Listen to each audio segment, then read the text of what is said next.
All right, so this is the last class for the program.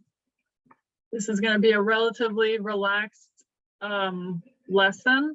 It's kind of just wrapping up and applying the things that we learned, and with the focus on how you kind of package that to a client and how you strategize for a particular yard. Let's see, a few more people coming in. Just a few logistical things for those of you who are going to be coming to the workshop tomorrow at Tree People. I have the roster. We've got, I think, more people coming to this one than the last one. Those of you who have signed up to come to this one, you will be receiving your certificate in person, as well as your decal that you can put on your car or wherever. For those of you who are not able to attend the class, you will have your certificate and decal mailed to you. So whichever address you used to sign up for this class is where that is going to be sent. So if you use a different address than where you want your certificate sent, you need to contact Brenda at, I think it's just brenda@theodorepaine.org. So that Brenda is the one who's going to be mailing those out to everybody. So that's just little piece of info. After this course, you will have completed the whole circuit, and you will be a certified California native plant landscaper. Also, for those of you who are going to Tree People, tomorrow morning, the parking can sometimes be a little bit tricky. And so for this particular event, I believe you do have some permission to park along the blue curb, which is a bus only curb. The buses are on weekdays. And so if you're not able to find parking in the lot and you make your way around and you see a blue curb, conceivably you can, for this class, park along that. Across the street as well is another dirt lot, kind of like an overflow lot. So if you still can't find parking, then that's where you would go and park and then walk across to get to the headquarters. All right. Okay, let's begin. So homework. As usual, I'm going to stop the share and pop a few things up. I don't have a jillion examples here, but I did want to highlight some of the suggestions and some of the examples of pruning of a particular native plant. So for example, on the left, we have a native grass, looks like a native bunch grass of some kind that is overgrown over the pathway. So that could be an effect you're going for, or it could not be. So what we would be doing, what's recommended here by the student is to use hedge shears to trim it back to the gray rock. So you could use hedge shears in that context. Conceivably, you could even take a weed whacker to that and kind of coppice it sort of. And the other thing that you can do is just use regular pruners by hand if you wanted to just take the pieces that are kind of spilling over the rock off.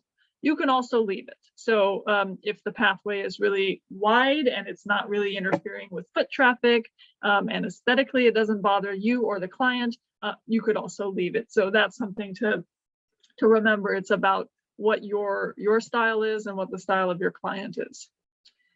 So on the right here, we have two Yankee Point ceanothus that were 5 years old. And so the one who submitted this suggested that they've been pruning it wrong because they were edging by tip pinching all the pieces that were hanging over the edge and repeatedly doing that all in one spot, which made the ground cover bulge in a way that is, potentially a little bit more awkward against the sidewalk.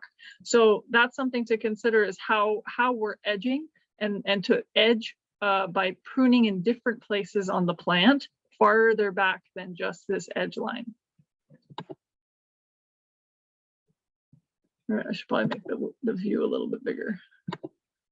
Oop, There we go.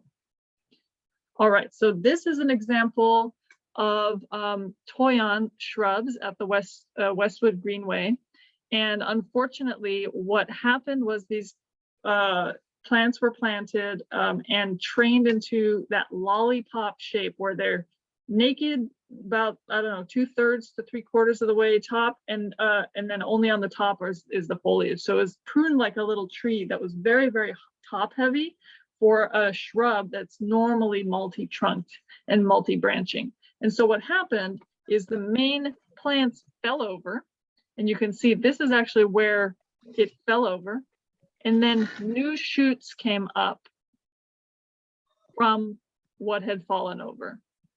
So this student suggested cutting these horizontal branches off completely and just kind of starting over with this multi-trunked, what would be remaining would be a multi-trunked shrub, basically. So that's definitely an option. The other thing to consider is this is not necessarily a horrible thing for there to be a horizontal branch in the case of a multi-trunked shrub. In the case of a tree, you don't necessarily want that. But for a multi-trunked shrub, you could conceivably allow there to be this unusual horizontal branch. But if you want it to look, you know, vertical, and you want it to look the way that the original intention should have been for these shrubs, you would cut this original plant, which was the original lollipop plant part of the shrub, off completely and just kind of start over again with these vertical pieces.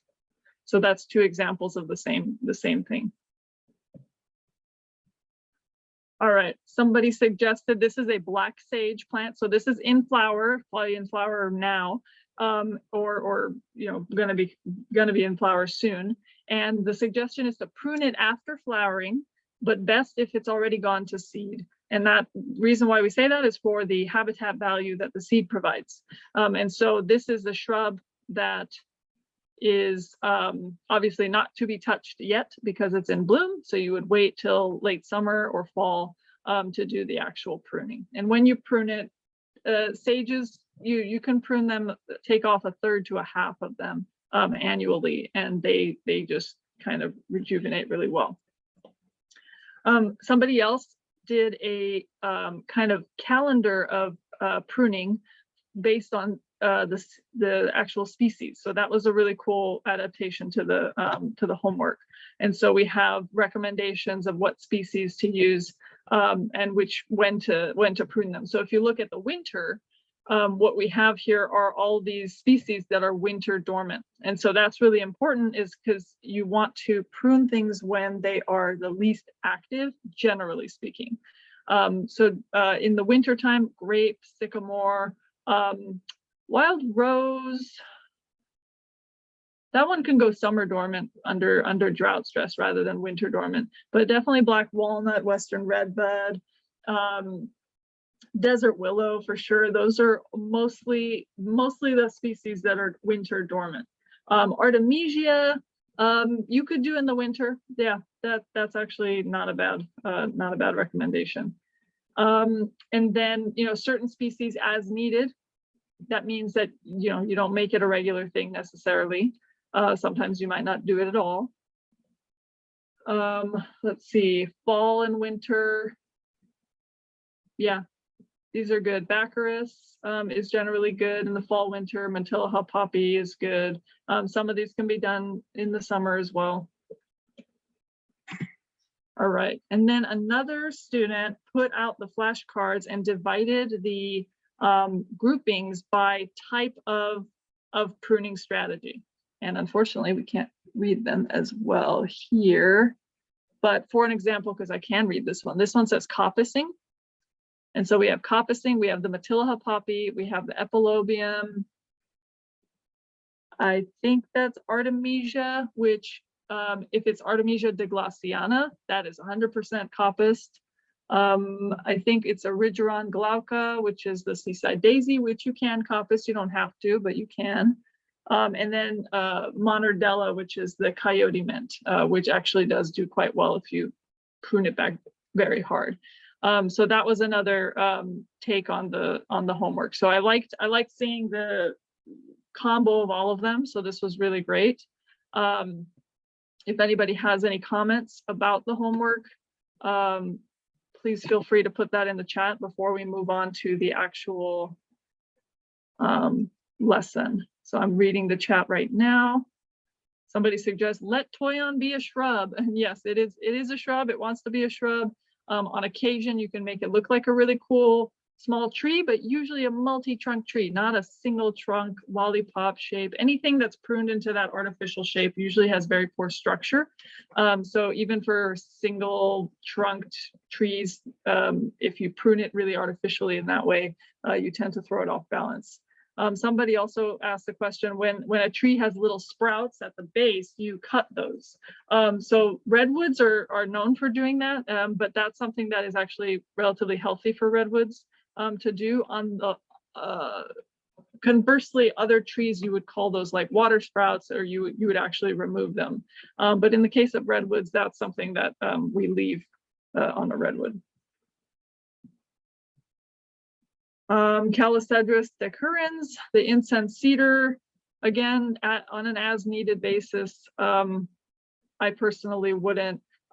Mary, you actually had some really good feedback, having been close to, you were saying San Bernardino Mountains, and suggesting that time of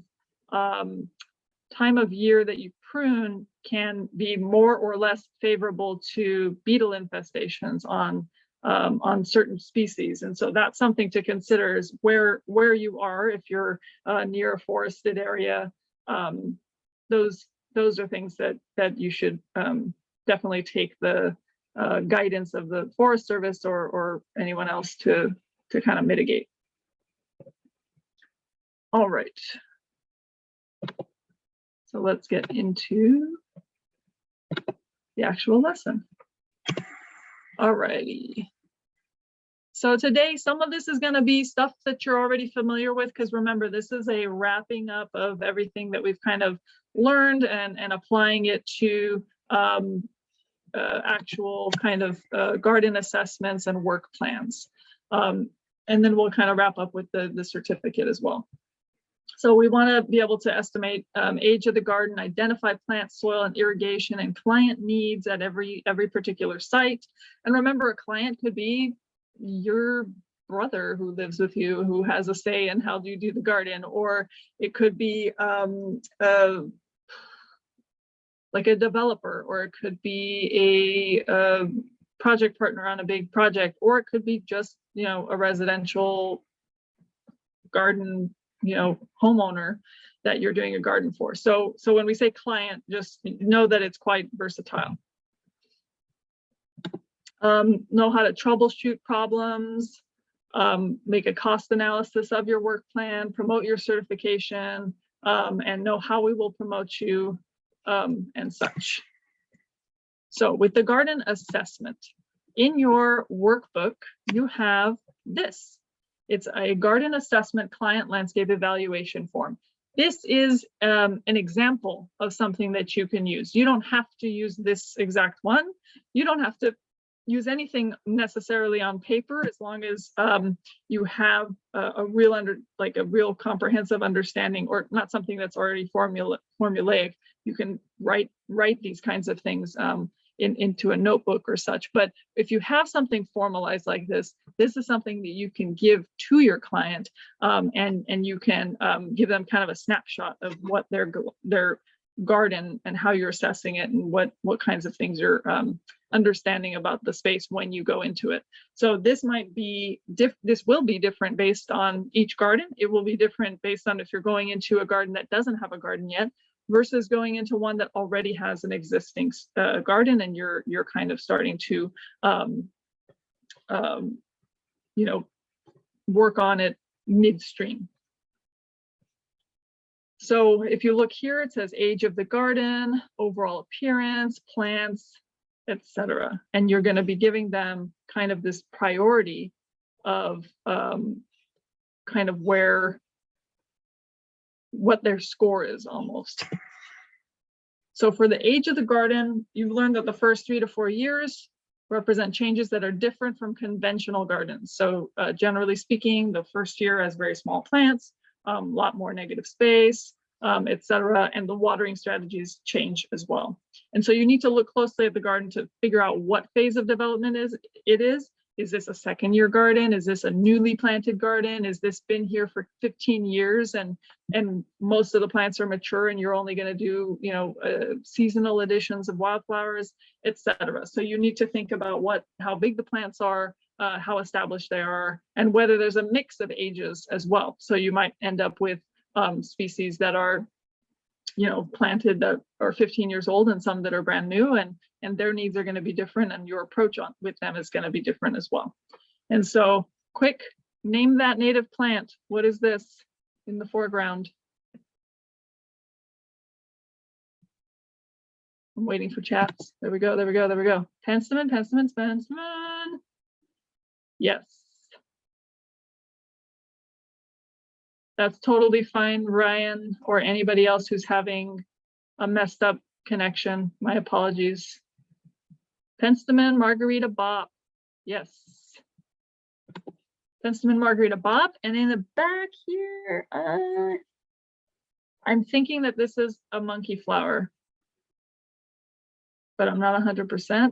And can anyone tell me what this is right here? The yellow flowers at the top middle.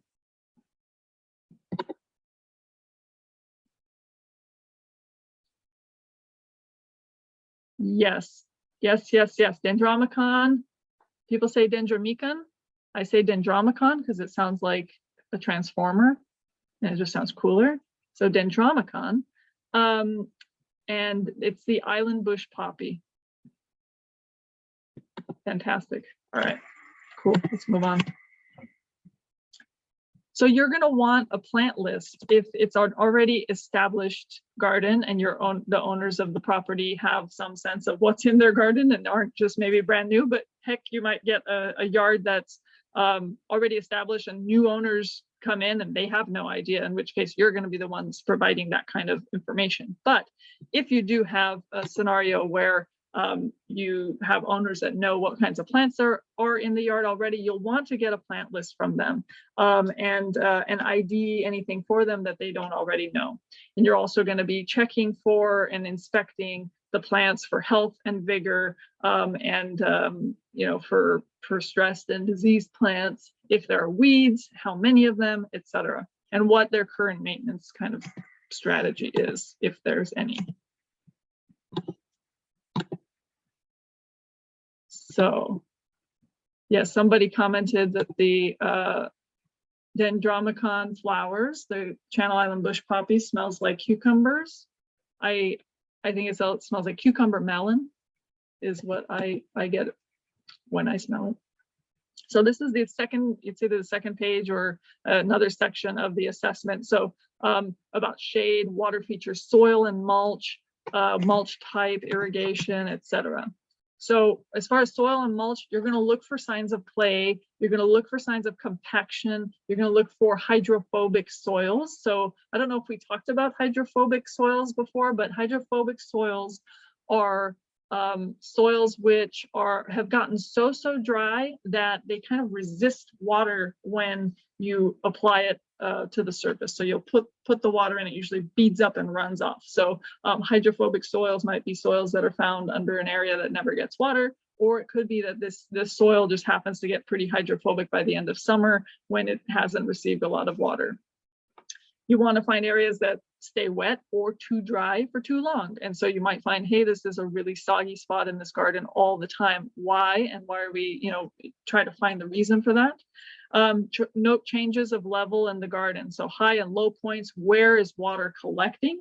Where is that a good thing? Where like you can think, hey, this is a good spot for a rain garden or to formalize that aspect. Or where is this a bad thing? Maybe it's not in an ideal location. Maybe it's too close to the foundation of a house. Maybe it's where there's a bunch of really drought tolerant plants that keep getting rotted out. And so you might have to think about those things. And also, is there mulch and what type? So Somebody asked about a solution for hydrophobic soils. Unfortunately, there isn't a super easy solution other than wetting that soil lightly, frequently, to kind of get it used to receiving water again. So if you just inundate it with water, it's not going to absorb it. But if you give it like a light application, then a light application, and then a light application over and over and over a number of days, it usually starts to reabsorb.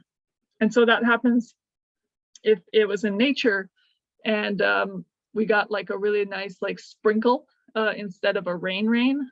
Sometimes that will help kind of like break in the hydrophobic soils. And then if a heavy rain followed that, they'd be much more likely to actually take in the water. But if you get a heavy rain on top of hydrophobic soil, you get a lot of runoff. So speaking of runoff, let's talk about irrigation, water use, and runoff. So again, we talked about low points in the soil where it stays soggy, etc. But also thinking about, again, back to the rain garden concept, find out how water flows and how do we keep all that water on site in a way that's safe for the house, meaning farther than 10 feet from the foundation of a home, but also not running off into the street where it's carrying pollutants and trash and whatnot down the storm drains, into the river, out to the ocean, where it's not doing any good use. It's mixing with salt water and not being put to use to actually support the life of plants. So keeping it on site and maximizing how much water actually gets infiltrated into the soil is a huge plus, and knowing the property and understanding where water flows and how it flows and how can we divert that back into the landscape, those are all things that you want to consider, and maybe even give a score for how well or how poorly a particular property does that.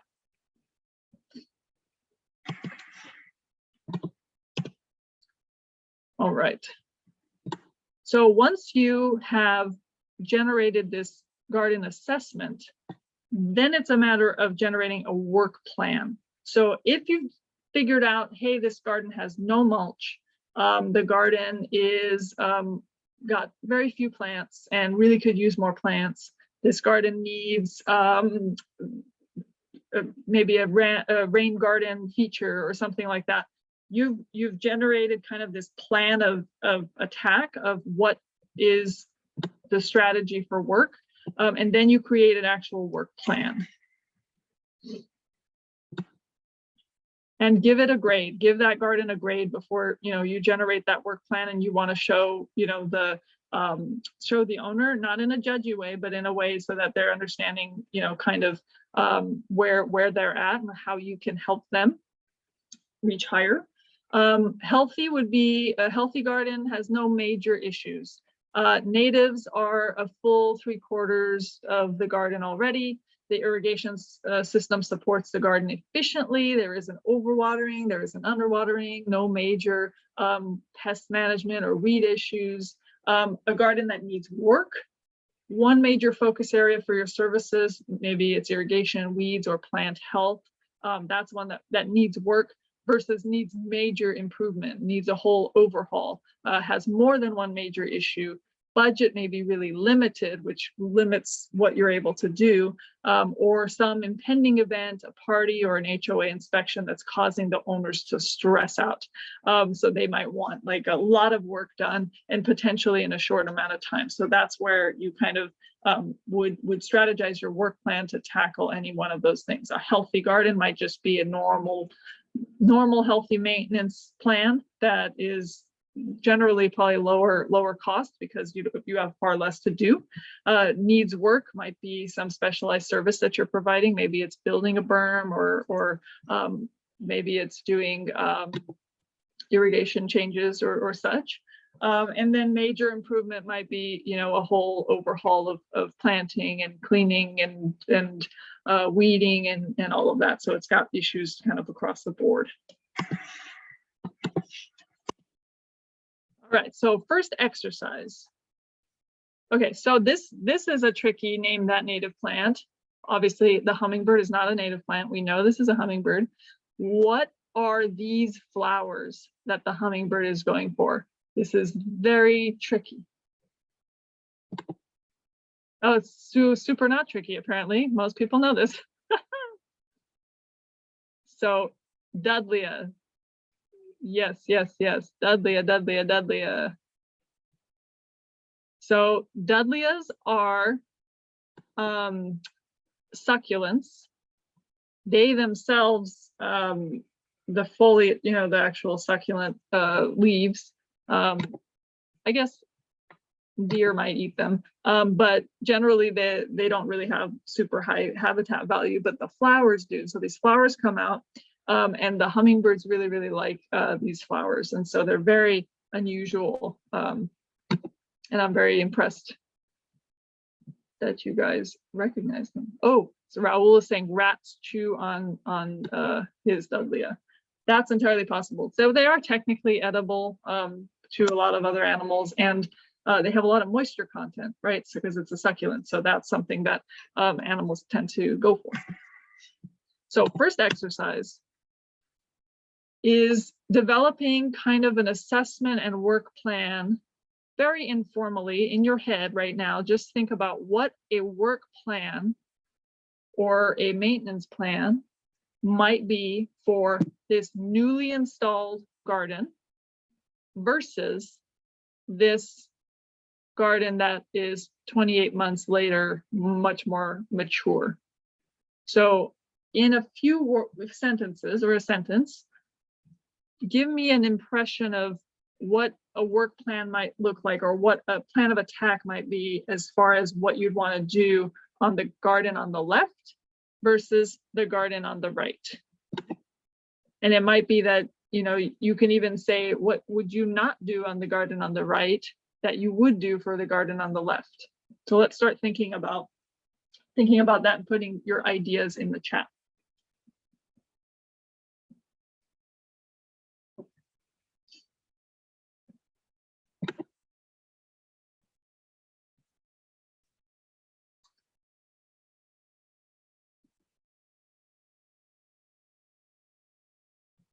So George said more frequent visits for the newly installed native garden, and that's a absolute yes. For a newly installed native garden, not being attentive of both the irrigation needs of the baby plants for the establishment period, as well as the potential for weed invasion. Those things are going to be definite reasons for being there much more frequently than a more established native garden. So yes, that's definitely correct.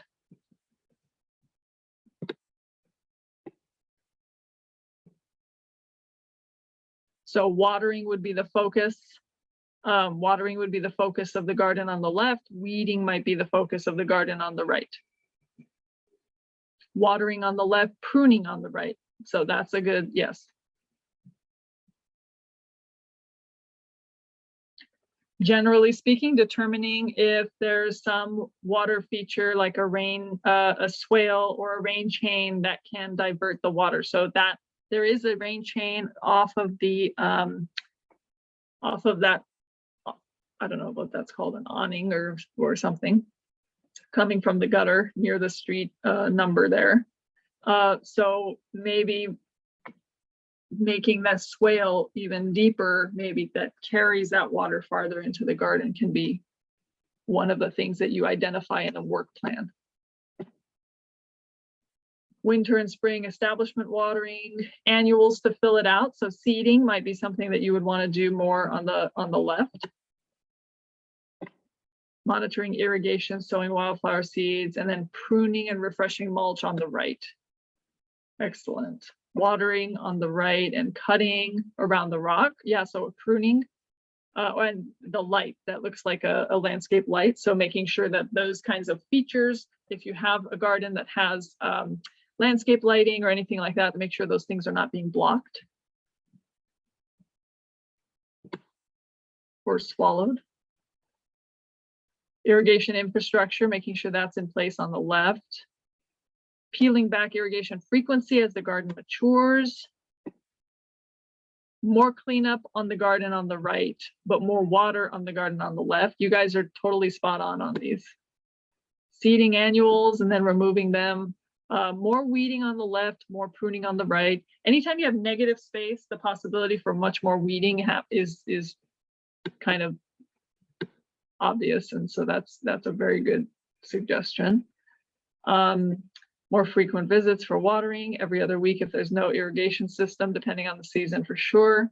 The established one could go monthly or quarterly if it has irrigation, and then for weeding, coppicing, pruning, etc. Downspout, recommending an actual downspout versus maybe this rain chain. Roof runoff, yes. Less frequent visits on the right. Mulch cleanup on the left. Yeah, so there's a lot more fresh mulch, which might mean, so I don't know if you guys are familiar with towhees. Towhees are a species of bird that's native to California. They're pretty prevalent, and they love mulch, and they love getting little bugs in the mulch. And so what they will do is they will go in that little interface between the sidewalk and the mulch, and they will kick the mulch and eat things from underneath, kick the mulch and eat things underneath. So in the morning, you go out to work and you're going to your car and there's usually mulch scattered all over the sidewalk. It's because the birds were having a little party. So it's a really good sign because you have all sorts of fun wildlife activity, but obviously it's can be messy, and that's another aspect of your work, is to make sure that you've swept the sidewalks clean. That just sweeping and cleaning off hardscape and pathways and making sure that's clean greatly improves the entire garden. All right. And they whip their tail feathers, Charles says, and they go after car mirrors. They go after my rear view or the side view mirrors. They just like start attacking it. They're funky. All right. I'm having a hard time actually scrolling down. I would say, so for rocks are kind of tricky. You can technically do rocks, but instead of mulch, I'm not a fan of rocks because if you ever want to remove it, it's almost impossible. It's so labor intensive to remove. The other thing is as well, it's not decomposing and providing any kind of nutritive value to the soil. So it doesn't really help the soil culture underground. So I do recommend a wood mulch and doing rocks in areas that are like up against a house, especially if you're in a fire territory. You want to not have wood mulch up touching the house. So rocks are really valuable in that sense. But in a big kind of front yard swath in the suburb, I would prefer mulch personally. Technically, you could use a blower for the sidewalk, ideally an electric blower, just because the noise is not as high, and the pollutants are obviously not as high. But sweeping is, I mean, I use just a regular broom or a push broom. It's even lower maintenance. It's a little bit slightly more time consuming, but I actually find it can be a little difficult with the blower to not get it going places you don't want it, and then you're constantly like trying to find the right angle to get them where you want it. So I think just a regular broom is ideal. Blowers can cause soil erosion because they can blow away the mulch in places you don't want. So keep that in mind. It's not my preference. You could use rock mulch for a desert kind of atmosphere for desert species if you want. Yeah. All right, this was amazing. You guys are great. All right, we're gonna do one more. Ta-da! So these, believe it or not, is the same garden. Okay, so what on the left? I mean, some of these might be repeats, and not all of these are native. Like this, I don't know what these are. These are tall, potentially non-native irises.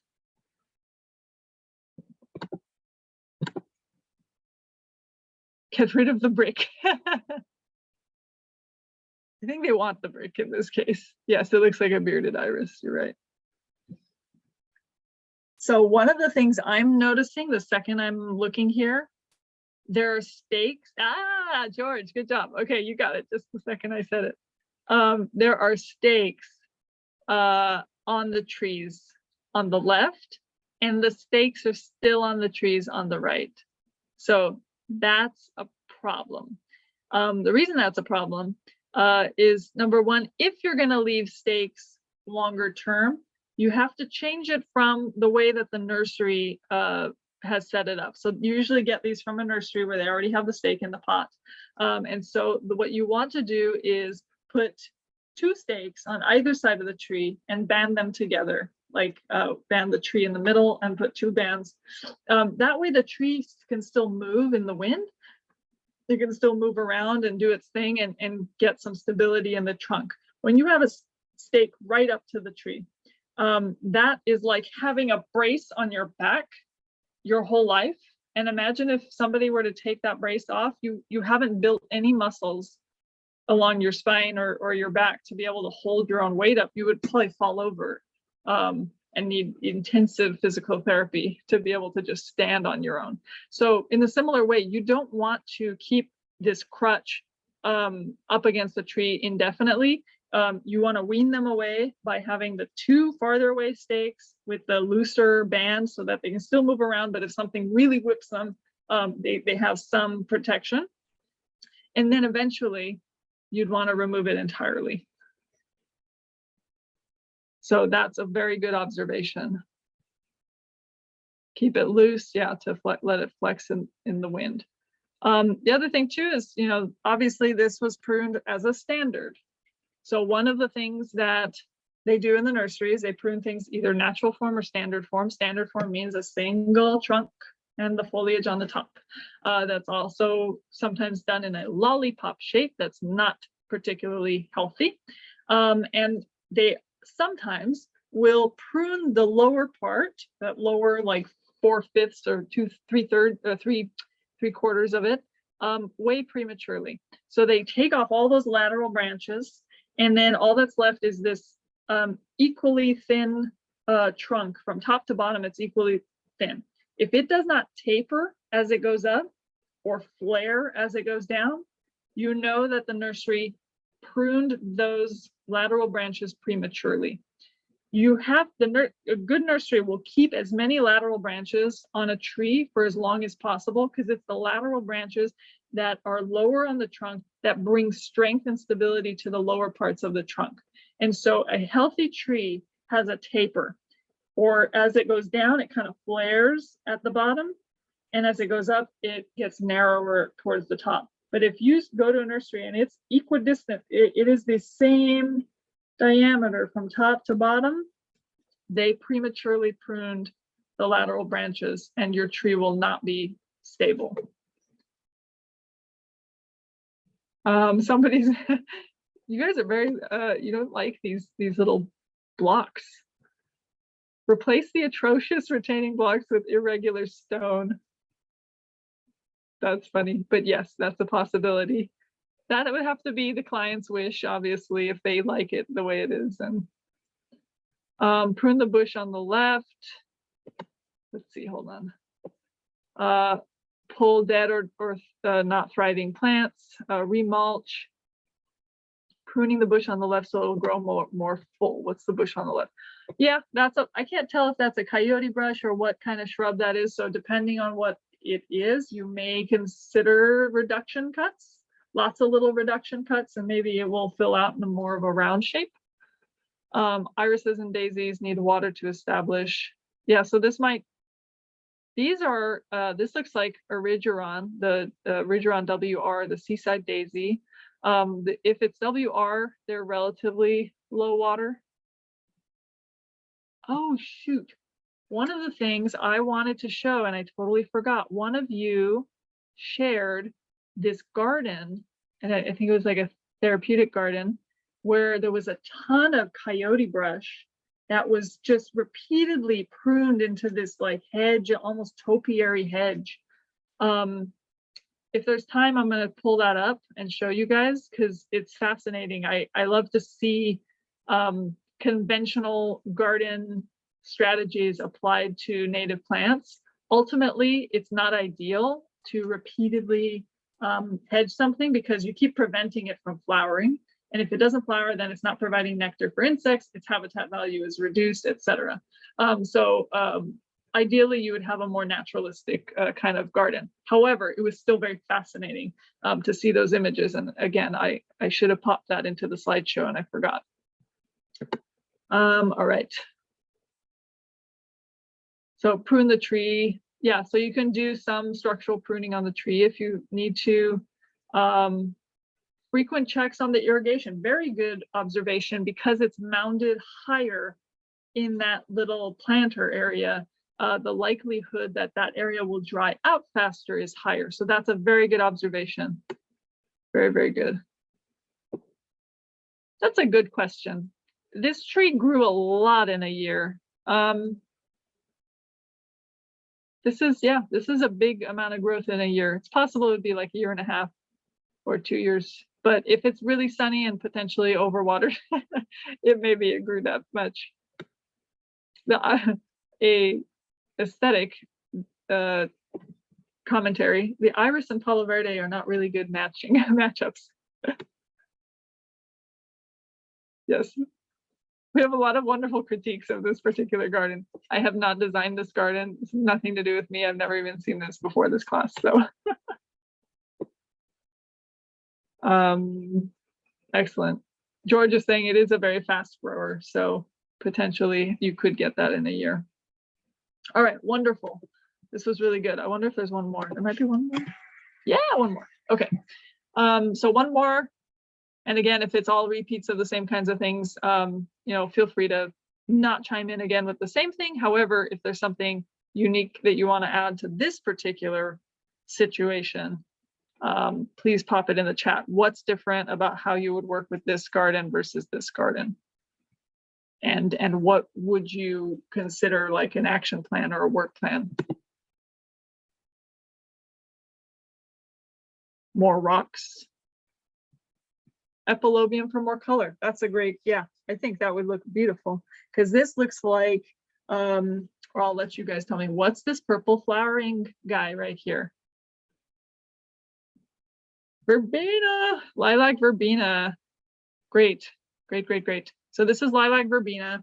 This looks a little bit like desertscapey to me, even though it's not. I imagine this gets a lot of heat. One thing I will say about lilac verbena is it looks amazing for half the year, and then it looks awful for the second half of the year. But you can have it look amazing for like 3/4 of the year if you have it in half sun, half shade. So that's something you want to maybe consider, is not putting lilac verbena in full sun if you're in a really hot climate. If you're on the coast, put it in full sun. So somebody's asking if the silver shrub in the middle is dead. And you know what?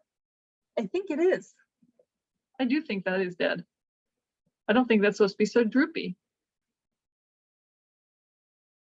So what would we do?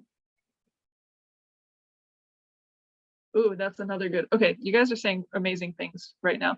The planting bed doesn't cover as much to kind of like capture the runoff potential. And that's 100% true. This is a really big walkway.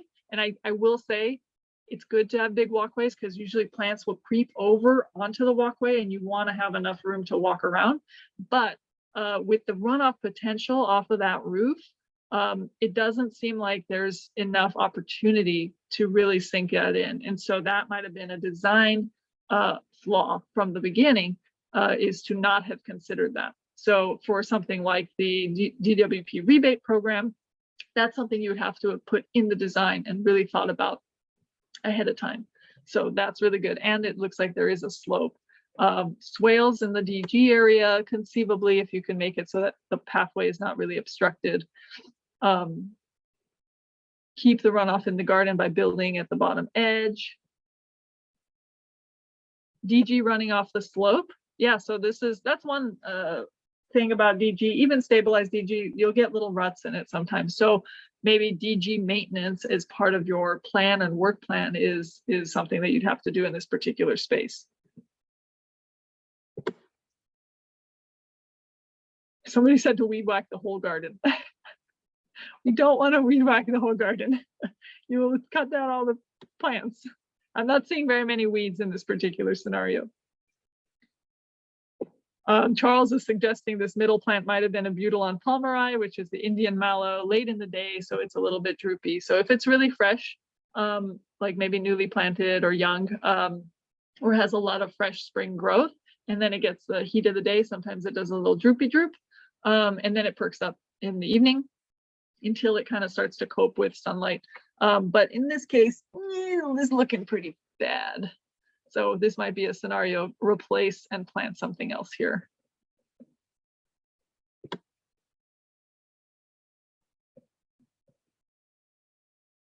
Plants to camouflage the stucco wall, certainly. Are we talking about this side wall, or are we talking about like this little, because this looks like a planter to me, and any opportunity to have stuff hanging over is really beautiful. Yeah, boulders can change the grade, conceivably. Plant something taller to give dappled shade to the bed. Verbena will fill out and cover the bed at the bottom. Hire a landscaper. Keep an eye on the palm seeds. Yes. If you have neighboring palm trees and the palm seeds keep going in, you're going to have that as a potential weed issue in your yard. It depends on the palms. I don't know how aggressive these particular palms are, but 100% if you have something like the Mexican fan palm, you're going to get baby palms popping up all the time, and they're very difficult. Once they get kind of in there, they're very difficult to remove. Hanging over in this hot climate, what would be a good choice? You could do fuchsias. It might not be like very creepy hanging over, but it would be like spillover. You could pick, let's see, maybe silver carpet, snapdragon. You could try that. You could try the Baja, not Baja, island snapdragon, but it's a little more loosey-goosey and it prefers a little more protection. I think it might be a little bit hot in this scenario. Ground cover buckwheat would probably work. You might be able to get away with a ground cover manzanita, maybe. Rock rose is not native, so I don't know if that would work. Morning glory will kind of probably take over the world. Calliandra won't, that would be an excellent choice for this garden in general, but Calliandra won't do anything hanging over or creeping. Kekiella cordifolia would potentially hang over, but it'll look very dormant in the summer. So you'd look like you have a dead plant hanging out of it for part of the year. All right, bladder pod, another very good suggestion, maybe to replace this island mallow in the middle, but not one for hanging over necessarily. All right, excellent. What time are we at? I don't want to run over on our like, okay, we're 10 minutes to the midpoint. All right. So, checklist to the action plan. Coming to agreement on a task, a larger plan has to be in place. And so one of the things is creating a map and adding all the important information, identifying problems. So if you have pest management issues, if you have irrigation issues, weeds, pruning, etc., making sure you have on a map the utility connections and where things are, setting priorities with the owner, documenting all of this back to the owner and updating that manually. Annually, not manually. Well, you can also do it manually. And so for your initial kind of map that you do for a space, you want to make sure that you're, you know what all the elements are, both hardscape elements, actual features in the garden, plants, pathways, etc. It could include things like elevation, boundaries, flood zones, edges of the property, etc. You want to kind of analyze the whole space in a map kind of setting. And again, the very easy one, name this native plant in the bottom right corner.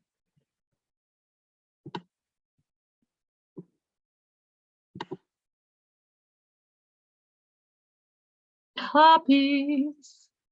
Good job, good job. California poppy. So that's our annual poppy. And what about these bright yellow guys on the left? These two bright yellow. This is a cultivar. Bright yellow, bright yellow. This is not yarrow. However, there's yellow yarrow that is, I want to say European. This is not Nimulus. So I will give you a hint. It's a type of buckwheat.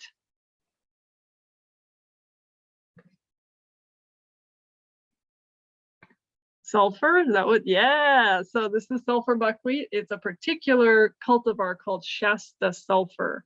It's a very compact, round, just adorable, beautiful, bright yellow, cool thing.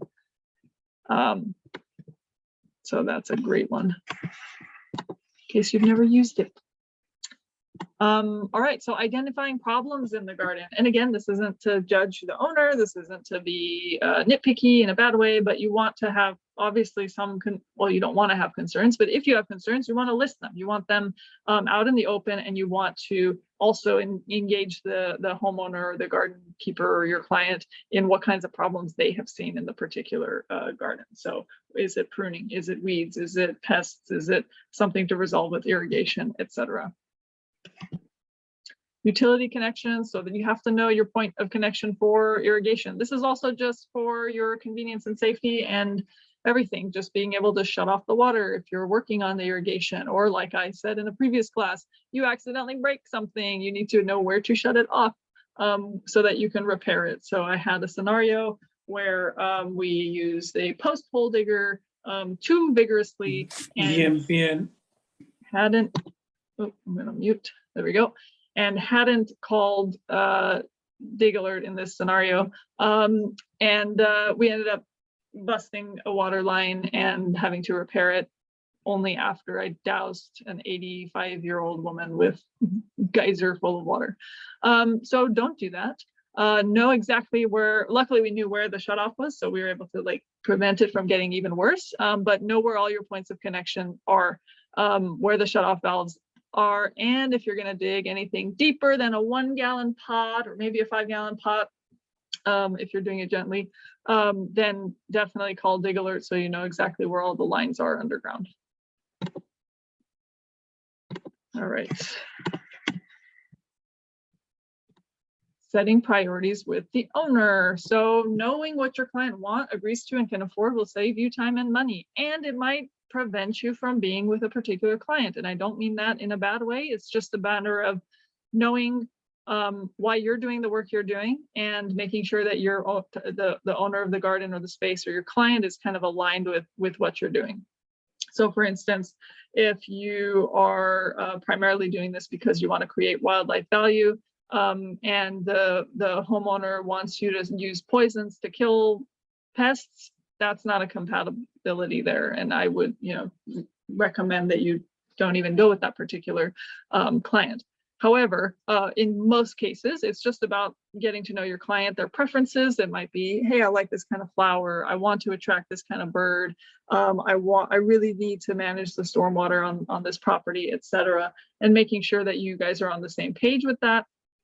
And also it just, making priorities and making sure you guys are clear on that checklist of tasks.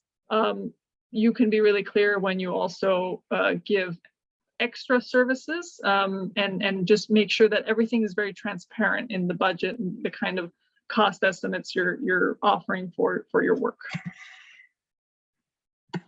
So your Google image, you can use Google Maps kind of as like a base map for your particular garden map.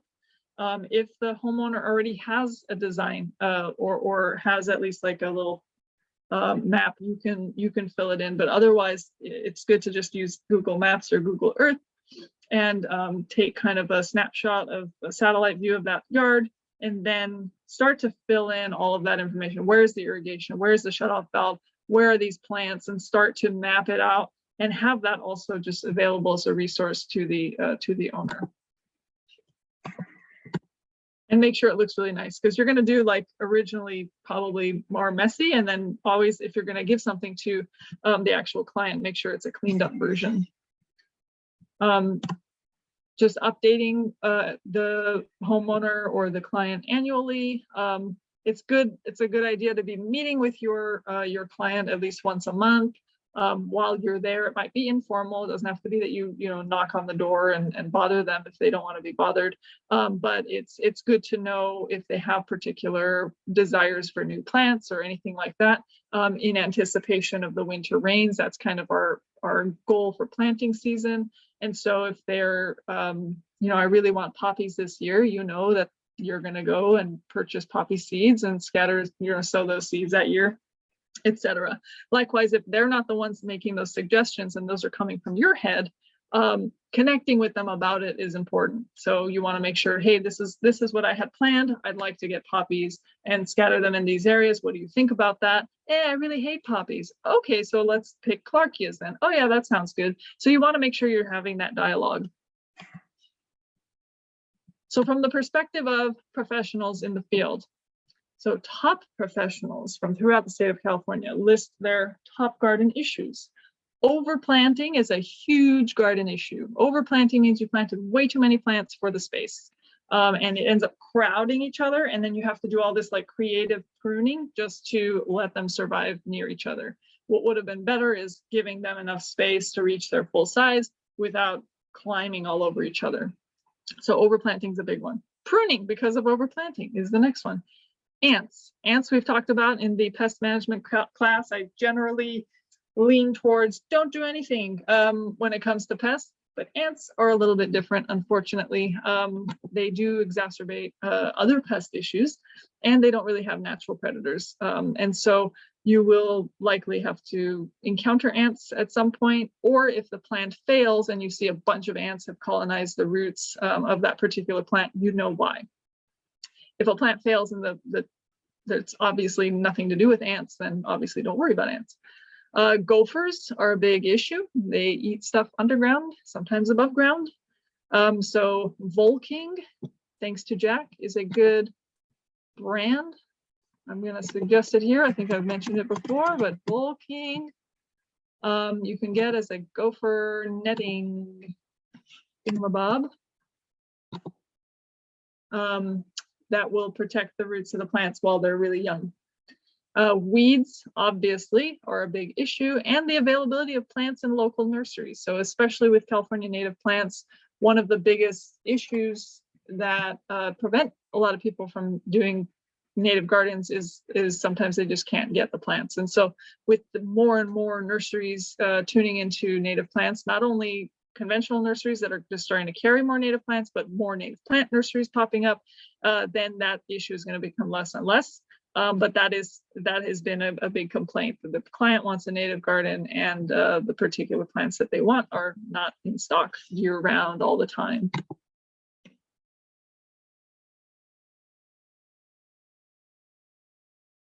Yes, and a good comment in the chat. And when I apologize when I just don't talk for a while, because I'm actually just looking in the chat. Overplanting is something that people want for instant gratification. So for instance, for the client who I doused with water, and she was very forgiving, I planted Baccharis pigeon point in her whole front lawn. She's not into native plants. She wanted just something drought tolerant to replace a lawn. And so I just did Baccharis pigeon point across the whole lawn with a western redbud in the middle, and Erigeron WR, the seaside daisy, as like a perennial border. It had the complete total template of the typical lawn garden of like just green, sea of green with one tree and a few little flowers on the side. But I stuck with native plants. And so I put Baccharis pigeon point every 8 to 6 to 8 feet, because I know that that's how big they spread. And she came to the nursery one day. She didn't know I worked there. She came to Theodore Payne because she was going to buy a ton of plants to fill in between all those plants, and got very startled that I was there. And I showed her the mature Baccharis pigeon point that is at the entrance of the nursery at Theodore Payne, and she was flabbergasted about how big it was. It was 8 feet. It was solid green. It was gorgeous. And I told her, this is that plant. I planted something tiny. It looks like it's just a sea of mulch with tiny plants, but you have to trust me. This is what it's going to turn into. And she did trust me. stopped trying to like fill stuff in the middle, and now it's just a solid green lawn substitute sort of thing. So somebody said I helped her save money, but I lost the sale for TPF. I did lose. I wanted her to do the right thing and not the thing that would get more money for us. All right. Okay, so exercise 2, and then we're going to take a break, or maybe we'll take a break and then do exercise 2. Yeah, let's take a break. Let's take a 10-minute break. Let's come back at 7:12, and then we're going to do the second exercise.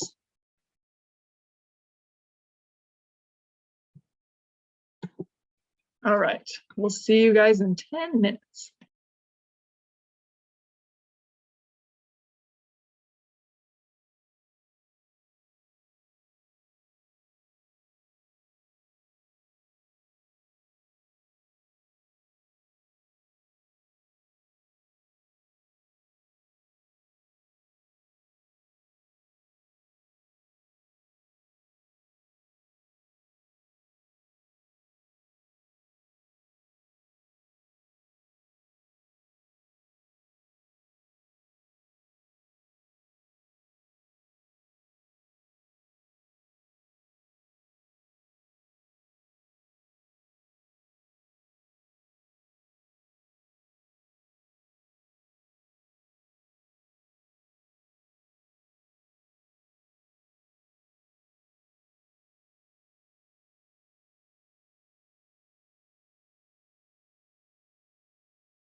All righty. We are at 7:12. Wakey, wakey, everybody who is, I'm sure, napping during the break. We're going to start exercise 2. Similar to exercise 1, we are going to assess particular garden needs. And in particular, here's a great example. You show up to a client's property. This is the yard. And they say, I need you to help me make this beautiful. So I want you to think of some suggestions for actions, immediate action plan, like tasks to do, and suggestions to improve this particular yard. So you can list them, you can write them in sentence form, whatever you want.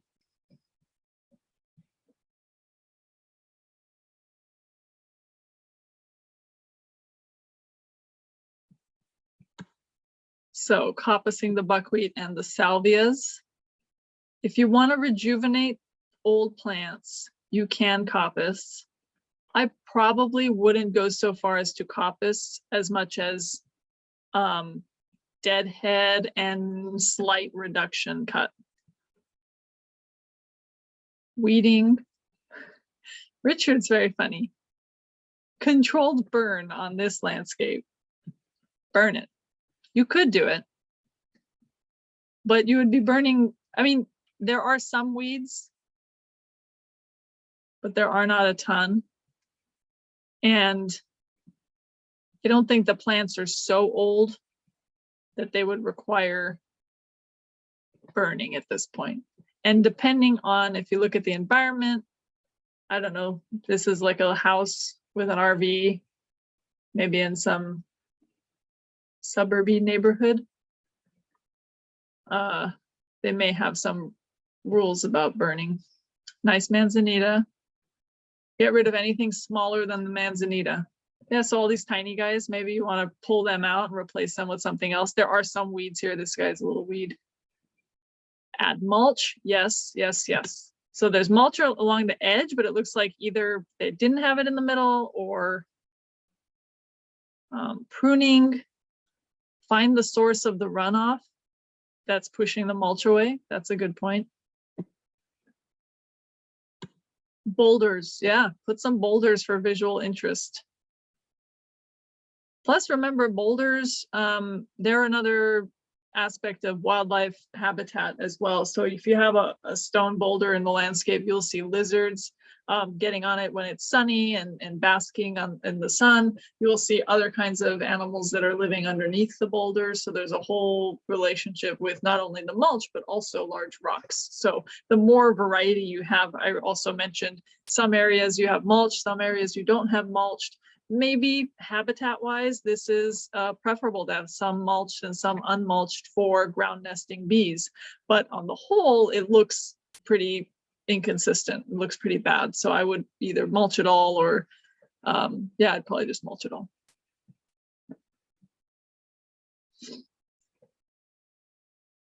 Create some bordering, create some form of kind of distinction that this is the garden space.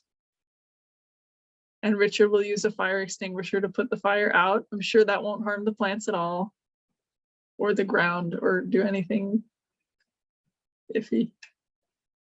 It needs a visual focus. So that's, okay, so now we're getting into design and a focal point in the garden, potentially a tree right in the middle. Maybe that's the point of the manzanita. Maybe that's gonna be a 6 to 10 foot tall manzanita in 500 years. I won't say 500 years, in 10 years. And so maybe that's meant to be the focal point, the eventual focal point. But yes, that's a good observation. Deciding what stays and what goes, right? So what's a weed, what's meant to be here, what's thriving, what's not. Pathways, potentially. We don't have a full view of this space. If there's a lot of, say, like concrete driveway and pathways around here, and you really want to just maximize plantable space here, putting a pathway through here reduces how much you're able to plant. So if you don't have any need to cross this space, putting a pathway might just keep you from planting more, which then you have less habitat.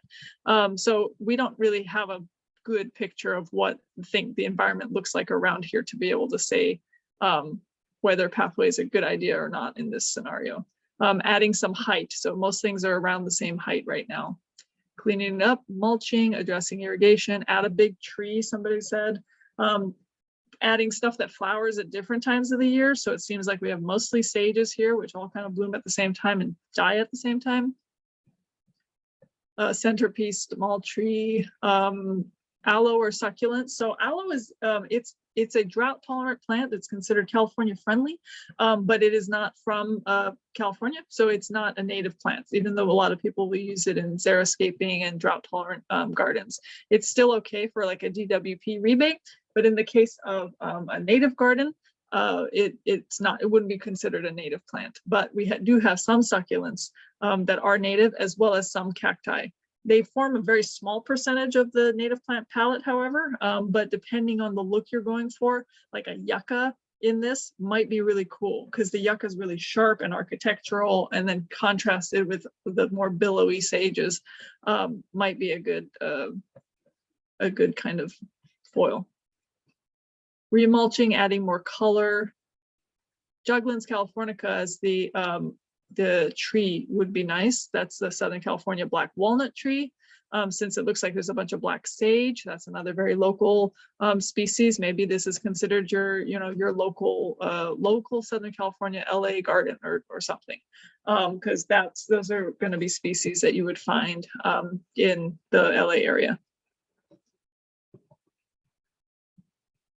Adding layers. A redbud would be delightful, actually, in the sense that it'll bloom in the winter time and have a really nice kind of contrast to the rest of it. A lot of these are like smaller leaved plants, and a redbud has kind of a larger leaf.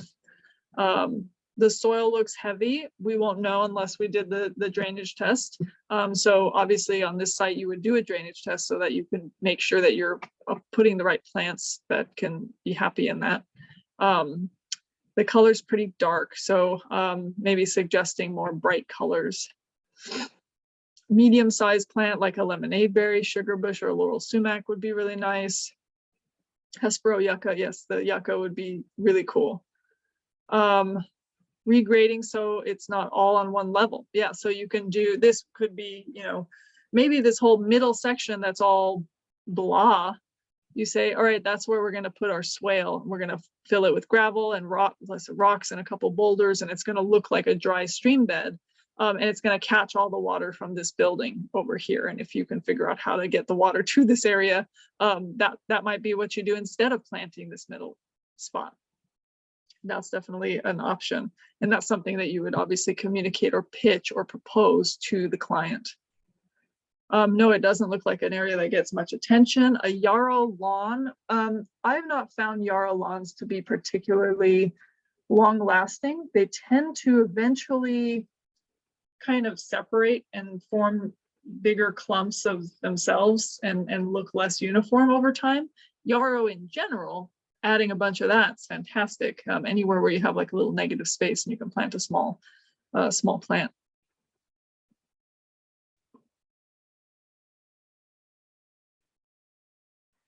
It seems like this client hates trees. I would sneak in a seedling oak. So you can get like a tiny little oak in a tree band maybe and stick it in the inside with these shrubs. It would love to grow among shrubs. That's generally what happens in nature, is the acorns that are not eaten, the ones that end up like hiding under a shrub and nobody notices them, they sprout. And then they have this protective shrub around them that again disguises them from deer and other animals that want to eat them until they're big enough that they can take a little bit of browsing without, dying. And then so you have this idea of like these protective nurse shrubs that support a lot of oak saplings to grow. That's true that some people see trees as a liability instead of an investment. That's an unfortunate but true thing.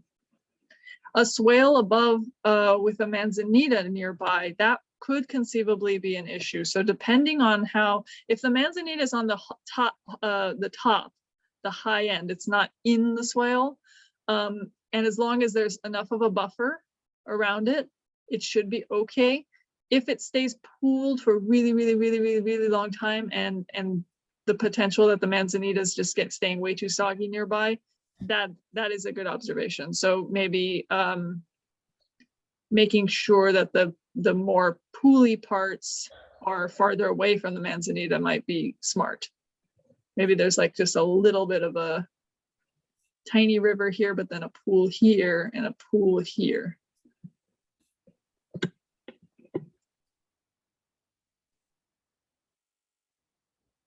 Jack has lots of acorns.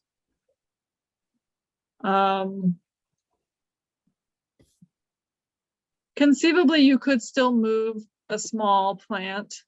If it's within the first year, almost guaranteed, not guaranteed, you never guaranteed, but very high likelihood that it will transplant just fine. After, if it's been in the ground longer than a year, then you run into more risk. It's not impossible, but you have to get more and more of the root ball, which sometimes becomes challenging, and transplant it, and then you have to reestablish it all over again, as though you're planting maybe a 5-gallon plant, or starting over. All right, next.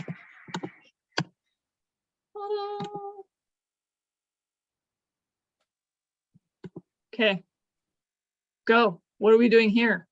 First of all, we have a slope.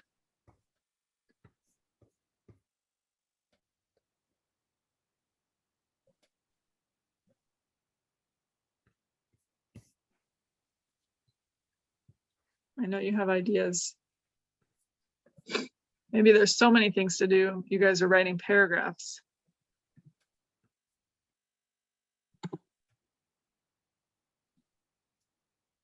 Remove dead matter. That is the big yes. The goal can be whatever you think it should be. Grasses for erosion control. So conceivably this could be needlegrass. Needlegrass would be a really nice one.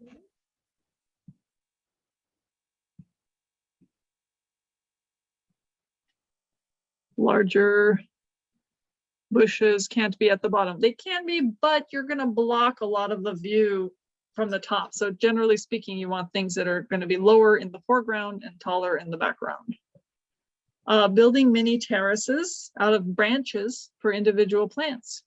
Yeah, that works. That also can help for erosion control. And the biggest issue is erosion control. Building levels, swales to catch water, maybe a little catch, little check dams.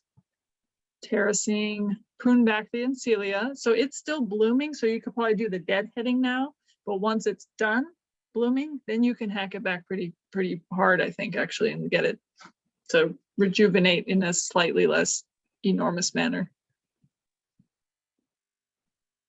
Deadheading, coppicing, mulching, and adding some ground cover for erosion. You can get a soils report from a civil engineer if you'd like. Gorilla hair mulch, even though it's not recommended in fire-prone areas and generally wasn't recommended in this class, I have found it to be one of the superior mulches for a slope scenario, because it's got more hairy, sticky quality to it, and it doesn't slide off. You could do burlap, you could do jute netting for erosion and still plant inside it.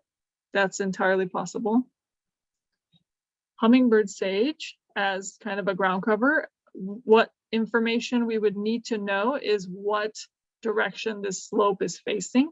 If this is a south-facing slope, hummingbird sage would probably not be thrilled. If it's a north-facing slope, probably be fine.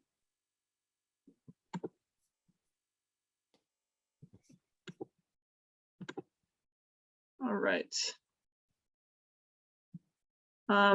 Terracing again, yes. So somebody mentioned if the budget is there, we could do terracing. So everything's going to be dependent on a budget. So that's something to think about. What do we do? What can we do on a low budget? What can we do on a high budget?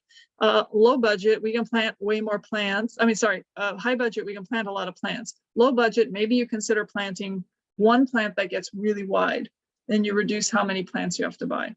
So low budget, we're going to just do erosion control with plants and maybe jute. High budget, we're going to do actual terracing on this hillside. So your strategies are going to change depending on what the client can afford, basically.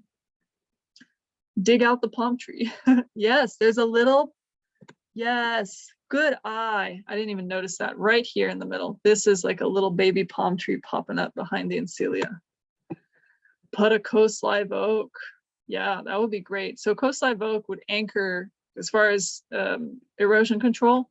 It's good to have lots of different root depths of plants. So if you think about top growth, there's difference as root growth as well. So having a tree that gets really big on top anchors, their roots anchor the surrounding environment really, really deeply and low. And then you have like shrubs that maybe have like more medium depth. And then you have like perennials that'll have more shallow depth, and then annuals that are even more shallow. And so if you have all these different types of root depths of plants growing on the hillside, you're having them all knitting the soil together in a way that's like going to really control it and keep it from sliding down.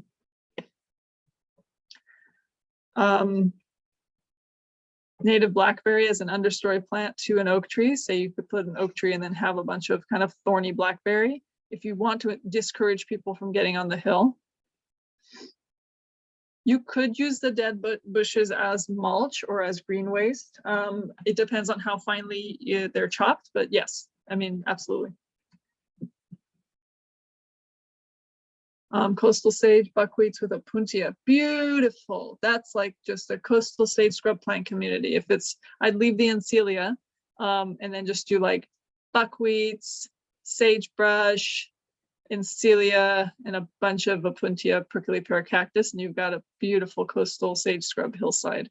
So I love, my favorite and preferred method of native plant landscaping is just take a chunk out of what occurs naturally in nature and then just mimic it in your yard. So just take a chunk out of coastal sage scrub as long as you have the right conditions for it, and just, you know, it could be even only three species, representative species, and you just plant them in mass near each other, and you have just this like phenomenal habitat hillside.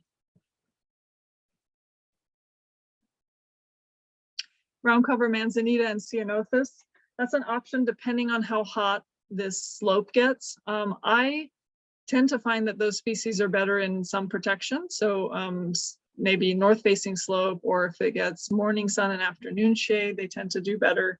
A lot of the ground cover forms of ceanothus and manzanita come from Northern California or come from very, very coastal areas.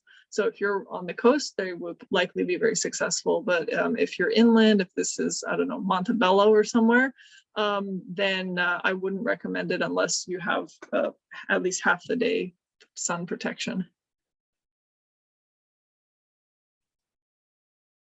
Boulders to line the sides, few Artemisia Canyon gray. Oh, so it looks like a river. We're getting very designy here. Yarrow or aster, why not? So an explanation of north facing versus south facing. So this is really, really important for you to understand heat and sunlight on a garden. If a building or a slope, but let's use a building as an example. If a building is facing, or sorry, a wall, you're planting against a wall that faces south, you're going to receive sunlight based on the way the sun moves through the sky. You're going to receive sunlight morning, noon to evening. You're gonna have a full day's worth of sun. So that's your hottest scenario. If the wall is facing west, you're planting something against a wall that's facing west, you're gonna get afternoon sun, but in the morning, the building will be blocking it. You'll be shaded in the morning. So you'll get morning shade, afternoon sun. On the east, you have the opposite. East facing, you get the east morning sun, shade in the afternoon. That's a more mild scenario than afternoon sun. And the most mild scenario and pretty difficult to garden scenario is north facing, because north facing means that the sun is in a big portion of the year always behind the house, and you only get sun maybe early morning or late afternoon. And then in the summer, when the sun is very high, it comes straight down. You actually do get high noon sun. And so you get more sunlight at that time. So it's a little bit tricky to garden on the north side. So same with a hillside, or if you're out in hiking, north facing hillsides are going to be shadier, generally speaking. The water is going to stay on site more because there's less evaporation. You're going to see more, maybe oak trees. You're going to see more vegetation on a north facing side than a south facing side or a west facing side. So those are going to be your hottest kind of directions. And that's where the plants are going to get the most sun, the most heat, the most evaporation is going to occur there. And so you can get whole different, even if it's in the same plant community, you can get a whole different plant palette occurring naturally in nature based on whether the slope itself of that mountain or of that hillside faces north, faces south, faces east, or faces west.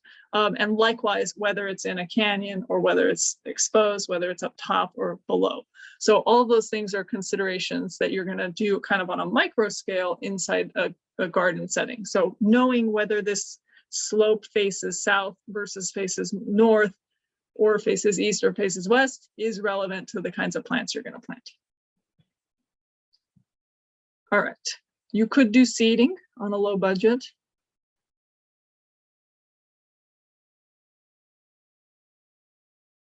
Jack has palm tree vision. Let's see, Baccharis and Ceanothus would be good for slope stabilizing. 100% Baccharis is kind of just a stellar choice in almost all scenarios. And thank you for everyone who answered that question about north and south. Building a waterway down to the lawn, which could be replaced with a native basin for some willowy plants. So assuming there's a lot of runoff from the hillside, directing it to a specific area in this low area is potentially an option for sure. Yes, Northern Hemisphere. Trichostoma woolly blue curls could be on a hot hillside, absolutely, and would require really good drainage. So when we talk about drainage, we're talking about obviously that infiltration rate we talked about with soils, but sometimes drainage can also be effective on a slope. So even if it's heavy soil, but it's like on a slope, water doesn't really have the opportunity to sit for very long. So a slope is generally considered a more well-draining scenario. Let's see. Great. And coastal sage shrub can be on south-facing slopes on the coast. So like the coastal conditions, even a south-facing slope on the coast is mild compared to in maybe chaparral or other areas.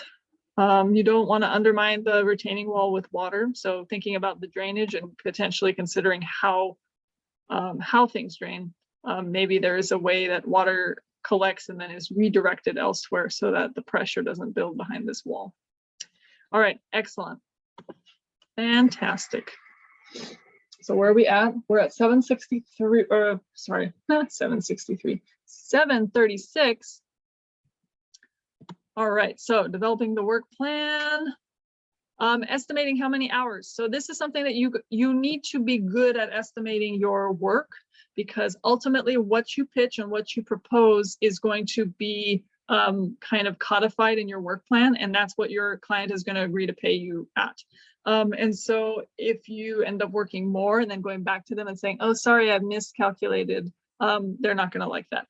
So you want to make sure that you're really realistic about how long something's going to take and kind of stick to it, and consider that a contingency fund or some contingency where something maybe doesn't go 100% your way, and you tack on a little bit of expense when you pitch a particular plan to a client.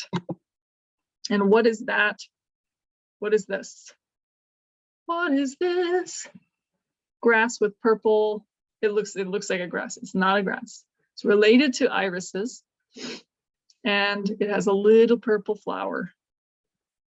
Yes, Maggie, blue-eyed grass. Blue-eyed grass, blue-eyed grass. It's Cicericium bellum. Cicericium bellum. Good job. So that one's a perennial, little flowering, sweet thing. Comes up in the spring and flowers, or in winter and then flowers in the spring. And then it dies back in summer, and it just comes back every year after it rains. All right, a good native plant monthly maintenance guide. And then this can be also just customized to each garden that you do. You know, you can have a January through December kind of a map and divide the tasks that you've decided you want to do for every particular garden by irrigation, planting, pruning, more pruning, pest control, general, etc., and kind of have this whole kind of calendar for what kind of work you're going to do where. And so this is something that you can also present to a client so that they know what you're doing, what your work plan is, how you're going to be doing it throughout the year. All right, so troubleshooting. So again, we have, let's see. I actually can't tell what this purple flower is. This might not be a native. Or it is a ground cover sage. This might be a ground cover sage that's in bloom with the Shasta sulfur buckwheat. Yes, it might be a Mrs. Beard or one of those. Yeah.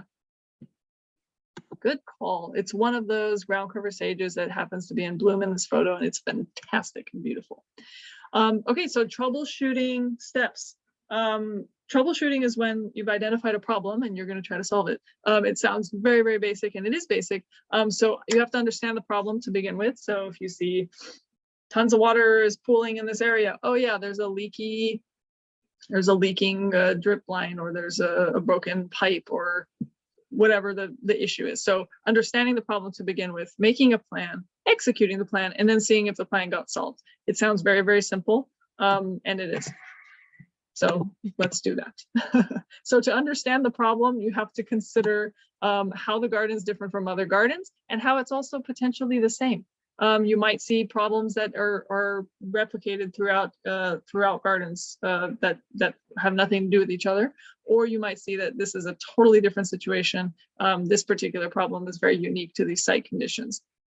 Is it unique to native plants specifically, or is it something that's does it require a different approach because we're using native plants? So is it that the irrigation is timed for conventional garden plants, and this happens to be native plants, and so this is an irrigation thing that we have to change? And also just use your own knowledge base of problems you've solved in the past to see if this is something that's a similar situation. If you don't know, however, you might have to reach out to other people. So if you don't know a particular plant, you don't know the issue, then your resource is to either go to native plant nursery or ask some other native plant expert for advice.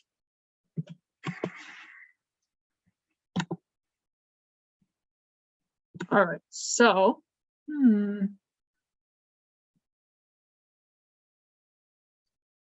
what is this grass in this corner?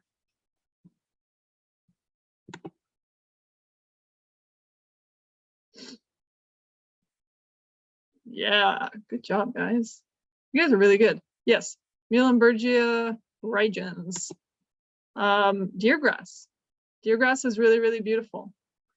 Deergrass works really well in a rain garden. A lot of people put deergrass in really, really hot, like rock garden. This is a desert landscape, and they hate it. They actually do really well when they're seasonally flooded and have a little bit more water than most people assume. Anyway, so making a plan. Make an orderly list and eliminate possible solutions you already know about. Looking for patterns, documenting changes in photos. So it's really good to photo document a landscape, not only so that you have a frame of reference for how the landscape changes throughout the seasons, but also when a plant dies and, you know, maybe by the time you get to it, you don't even know what it looks like. So having photos and also having your actual map that you've drawn everything out on, so you know exactly where everything is, that's really, really important. And then executing the plan is sometimes a little bit more challenging. So depending on what the issue is, it might be something that falls within your natural kind of schedule of work there, or it's something that's an extra. And so if it's something that is not anticipated, it has nothing to do with you or your, you know, maybe a mistake you made in the landscape, and this is something unrelated to your work, you would want to make sure that you're billing yourself for the time to fix it, or not billing yourself, billing the client for the time you're taking to fix this particular problem. If you generated the problem and it's something where, you know, you overwatered something or you underwatered something, then, you know, usually that responsibility falls on you to repair that. And so you should consider that there's always going to be natural things that happen in the landscape that are unforeseen. Even when you do everything really, really well, there's going to be stuff that's unforeseen, in which case you might want to make sure you've kind of put that cost, a little like extra percentage to your normal, say, hourly rate that covers these kinds of situations. And garden problems are usually not resolved overnight. So you might find yourself, when you're trying to see if it's, you know, solved, did you solve this issue? You might find it where you're coming back, you know, month after month or whenever to see the issue. It's not something that's going to be like, yeah, next visit, it's going to be perfectly fine. It might be something that requires a little bit more ongoing care. As far as how much is the hourly rate generally, I don't know that I have an exact answer for that. It depends. So obviously, you know, like here in LA, minimum wage is 15 an hour. Usually for native plant landscapers, 20 is a low.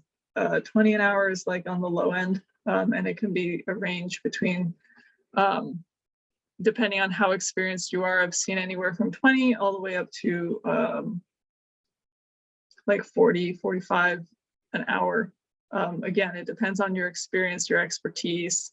And then as a designer, then it's a totally different ballgame. If you're designing a space, maybe you're 100 an hour or something for the design, but when it's maintenance, it's a different rate. So you'll have to kind of like figure out what makes sense for you for that. And if anyone else has, you know, some answers for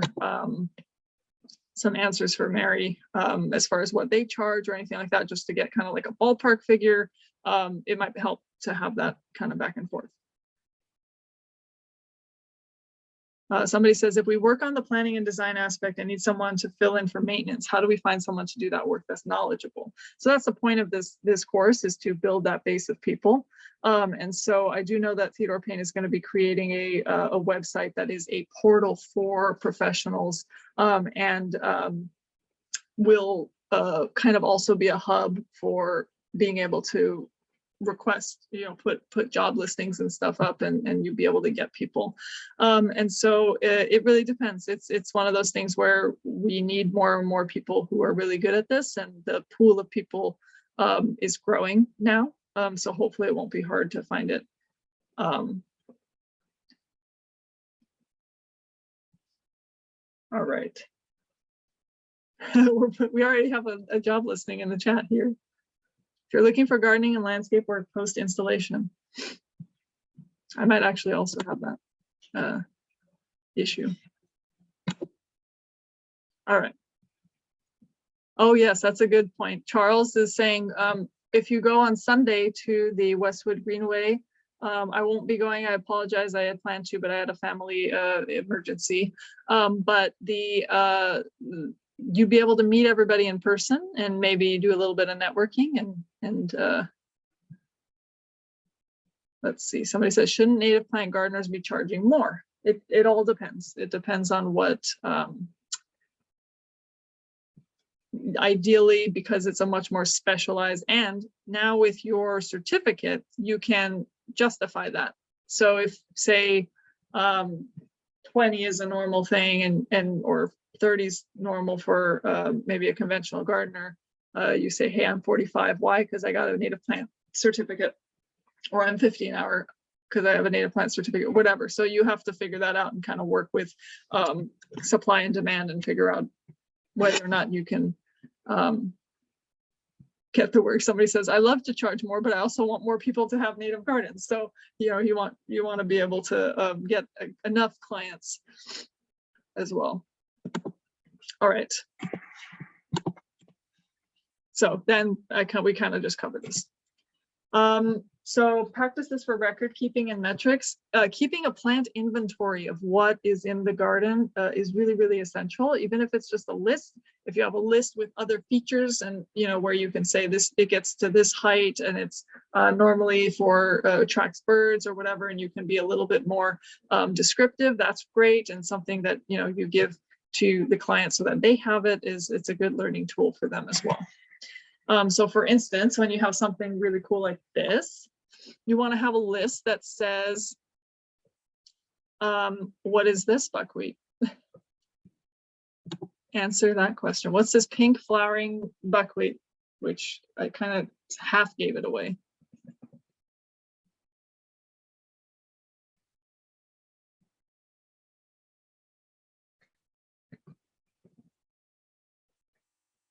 All right, we got one correct answer from Emily. Eriogonum grande rubescens. So this is called red flowering buckwheat. It is from, or also called San Miguel Island buckwheat. And it is one of the Channel Islands buckwheats. It's really, really attractive in a perennial border. Back here, mixed with what looks like maybe past lilac verbena, among this yellow mass, this looks like, can we tell what this yellow mass is? It's a little confusing because there's leaves that don't belong to it down here. And there's the spent flowers of the lilac verbena inside it. But if you can ID this yellow mass of flowers.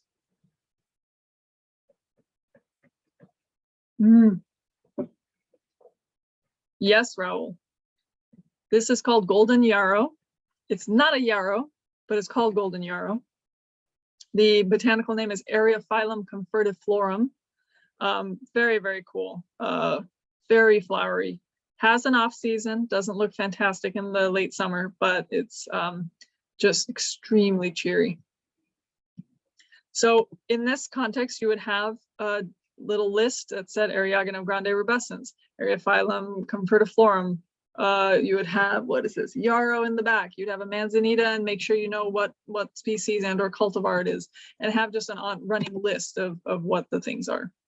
And there is a black cat. I think it's a little cutout, like a metal cutout. I don't think it's a real kitty. Which we hope it's not a real kitty killing birds and lizards in the garden. It's a flat cat. Yes, it is. All right. And then you can also, this is not a native, but you can consider plant labels as well. So if this is something that you want to be educational to the neighbors, if it has a good public facing kind of aspect to it, if it's an actual public garden, or even if it's a private residence, but there's a lot of maybe foot traffic on the sidewalk or something, and you want it to be something educational and have that display quality to it, you can consider having actual labels of the plants in the garden itself, which is pretty fun, and it's a little bit more engaging when people see something in bloom and they want to know what it is. They can just kneel down and look at it. If you don't like the way that looks, I'm not a huge fan of it. In my garden, I love it in a public space, but in my personal garden, I don't tend to put signage. And so signs of success for whether or not you did a great job or didn't do a good job is really going to be dependent on what the expectations are of the owner and what we measure as success. The clients sometimes are really satisfied if something looks formal and beautiful and tidy and neat. or they're going to be completely satisfied if they said, hey, I want you to work on my yard and I only care about wildlife. I don't care about how it looks. So maybe it's the diversity of the animal and plant life, the insect life, etc. That is something that you start to measure. Maybe you start to make observations, take photos of the things, the animals that are visiting the yard, and you give little progress updates to the client. And so just knowing what the client wants and also what you care about, and tracking your actual progress and the success of the garden and being able to document that and show it, that's going to be really essential. And so managing expectations is also a part of it. So obviously we want to please people. We want to please our clients. We want to please our family, whoever we're gardening for. But you also need to be able to communicate certain expectations so that people know it takes a long time sometimes for the plants to reach maturity. Your garden is not going to look mature or full for probably 2 to 3 years. The watering needs until establishment are higher than what people expect. So just making sure they're aware of that. You're not going to save water in your first year. You're going to start saving water starting year 2. And low maintenance doesn't mean no maintenance. And so making sure that they understand the purpose of your work, but also that leaving it just completely unmanaged doesn't necessarily look good in a conventional sense. And so and that there are nuances to irrigation and how you change that throughout the years, and things that have to be attended to. So just because something is low maintenance doesn't mean that you just go hands off, and they should expect to invest a little bit in that process. Okay, so opportunities for growth. Theodore Payne Foundation and your local CNPS, that's the California Native Plant Society chapter, often have garden tours and seminars throughout the year. So the seminars and tours and classes both have, talks and classes. You can be doing all of these things throughout the year. The other thing that you can do and really should consider doing is if you designed a garden and it's more than 3 years old and you think it's really well done, you can apply to be on the garden tour. So Theodore Payne holds a garden tour every April-ish, where they showcase a bunch of native gardens. And as a designer or as somebody who does maintenance on the garden, you can either be a docent conceivably and talk about the garden and the space, but it's also a form of advertising for you as somebody who's going to be interacting with a bunch of people who are excited about native gardens and want to look at native gardens, or maybe they want to change their yard to be a native garden. It's a good visibility opportunity. And so you can also, participate yourself by offering to speak, telling stories of gardens you've maintained. That's a really good opportunity on the garden tour for you to just be talking about yourself and showcasing yourself. But in general, just in life, you're going to talk about your work. And if you get excited about it, you might get others excited as well. Native plant community is always interested in hearing how gardens are maintained over time. That's what I was saying about that other really cool example of the baccharis, the coyote brush that keeps getting hedged and it looks all topiary. I've not seen, that's been done that way for enough years. And if you photo document your stuff, it's really, really valuable. Even if you send it to Theodore Payne or you send it to other places, like, hey, look, this is a salt bush that I've been pruning as a hedge for the last 8 years. Look how cool it looks. Maybe we can promote that as a form of, informal hedges or native hedgery. No, I don't know what the word is. Hedge. And you also just become a part of this larger community. And so this whole program kind of connects you to other people and other clients and opportunities. So promoting, actually I have the bar in the way, so I can't even read what that says, but I'm assuming it's like promoting your certification or something like that. So you can confirm that your business cards, publications, conference brochures, social media profiles, show your current certification status. So that's something that, aside from the decal that you can put on your car, and aside from the certificate that you can put on the wall, you are going to get in your email a scanned certificate, so you can have the certificate on your website or on some, social media. You will also get, I think, like other logos and such that you can use officially to brand yourself as a California native plant landscaper. And so you can have it on your name badge. When you talk to people, when you talk to vendors, colleagues, other professionals, include certification logo in customer proposals. So when you say, like, here's what I think your garden needs, here are the things that I can do at which price, and then the little logos on there. So it adds a level of credibility, and it adds also some justification potentially for maybe being a little bit pricier than your conventional gardener. And then you also have you can logo your work vehicle.